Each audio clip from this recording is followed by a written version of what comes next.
नवरात्रि में भूलकर भी ना करना ये 5 काम, वरना जिंदगी में आफत आ जाएगी। माता की भक्ति करने से पहले ये बातें जान लेना आपके लिए बहुत जरूरी है। माँ की कृपा पाने के लिए 5 कामों से दूर रहें तो खुद महसूस करेंगे भक्ति की शक्ति।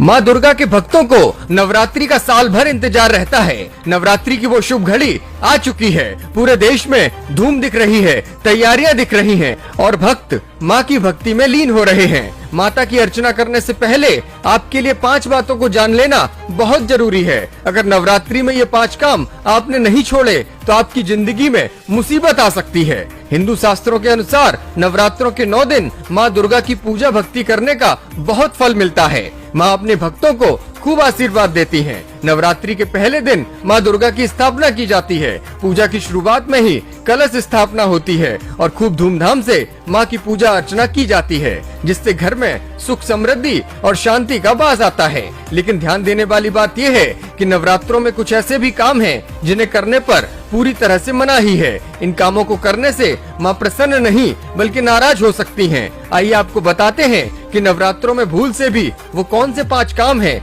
जो नहीं करने चाहिए। 9 दिन घर को अकेला न छोड़ें। जी हाँ, नवरात्र के पहले दिन जब से आप माँ की पूजा अर्चना करते हैं, कलश स्थापना करते हैं, तब से लेकर 9 दिन तक घर को कभी अकेला नहीं छोड़ना चाहिए। साथ ही दिन में कभी नहीं सोना चाहिए।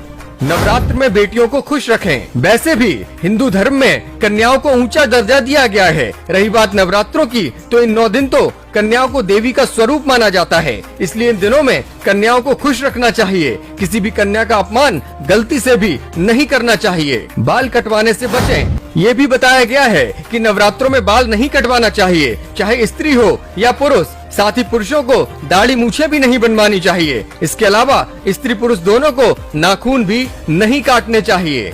लड़ाई झगड़े से दूर रहें। नवरात्र में माँ घर में वास करती हैं, इसलिए 9 दिन के दौरान किसी के प्रति कोई द्वेष भाव नहीं रखना चाहिए, न ही किसी से लड़ाई झगड़ा करना चाहिए। हिंदू शास्त्रों में ऐसा कहा गया है कि जिस घर में कलह, लड़ाई झगड़ा होता है, वहाँ माँ लक्ष्मी एक पल भी नहीं रुकती हैं। लहसुन, प्याज, शराब और मांसाहारी खाने से बचें। नवरात्रों में हर किसी को सात्विक भोजन ही करना चाहिए। शास्त्रों में प्याज, लहसुन को तामसिक भोजन की श्रेणी में रखा गया है। साथ ही सात्विक भोजन खाने से आपके व्यवहार में भी मधुरता आती है। इसलिए प्याज, लहसुन, शराब और मांसाहारी भोजन का त्याग कर देना चाहिए। तो ये वो 5 काम हैं जिन्हें पूरी तरह से ध्यान रखकर आपको नवरात्रि में पूजा अर्चना करनी है। इन 5 कामों को भूलकर भी नहीं करना है, तभी आपको पूजा का असली फल मिल पाएगा।